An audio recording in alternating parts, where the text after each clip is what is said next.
terkait mengenai insentif terhadap penggiat-penggiat UMKM.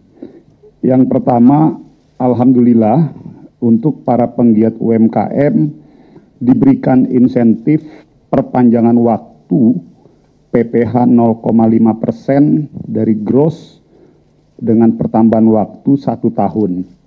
Yang ingin kami sampaikan bahwa perpanjangan waktu 1 tahun ini bagi para penggiat UMKM yang sudah menjalani insentif PPh ini selama kurang lebih 7 tahun berdasarkan PP nomor 55 tahun 2022. Apabila ada penggiat UMKM yang baru menjalankan insentif ini kurang lebih 2 tahun, masih memiliki rentang waktu kurang lebih 5 tahun ke depan.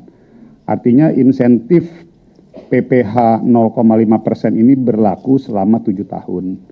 Nah, pertanyaannya, insentif yang sekarang diberikan perpanjangan 1 tahun ke depan adalah bagi penggiat UMKM yang memang sudah mendapatkan insentif ini selama 7 tahun. Jadi masih diberikan perpanjangan 1 tahun lagi. Jadi kurang lebih jadi 8 tahun. Namun bagi para penggiat yang tadi saya tegaskan sekali lagi, bagi para penggiat-penggiat UMKM yang baru menjalankan insentif ini kurang lebih 2 tahun, masih memiliki rentang waktu perpanjangan kurang lebih 5 tahun. Kenapa seperti itu? Karena semangatnya tadi sudah disampaikan oleh Ibu Menteri Keuangan, ada semangat prinsip asas keadilan. Dan kami dari Kementerian UMKM pun menambahkan penambahan semangat pembinaan. Karena harapan kami dengan adanya insentif ini, seluruh saudara-saudara kita, para penggiat-penggiat UMKM, diberikan insentif selama 7 tahun dengan harapan ke depan setelah 7 tahun mereka bisa naik kelas dan tumbuh untuk bisa mandiri. Itu yang pertama. Lalu yang kedua yaitu bagi para penggiat UMKM yang omset pendapatannya di bawah 500 juta, totally tidak mendapatkan PPh 0,5% alias dibebaskan. Dan yang kedua, saya ingin sampaikan dari paket insentif PPN yang dibebaskan kurang lebih 265,6 triliun tersebut, kita lihat dari paket PPN bahan makanan itu pun memberikan dampak positif terhadap UMKM karena PPN yang dibebaskan terhadap bahan makanan seperti beras, jagung, kedelai, gula, susu segar, kacang-kacangan, dan juga di sektor perikanan, itu pun didapatkan kemanfaatan bagi penggiat UMKM yang memang bergerak di sektor perdagangan bahan-bahan pokok tersebut.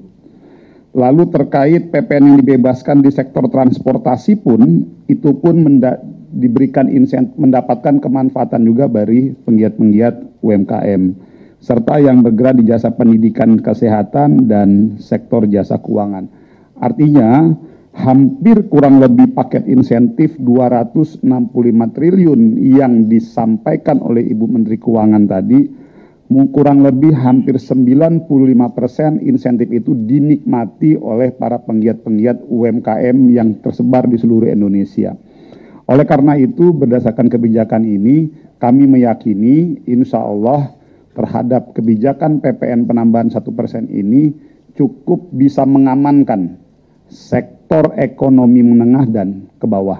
Saya pikir itu tambahan dari kami Kementerian UMKM. Terima kasih banyak Ibu Menkyu dan Pak Menko atas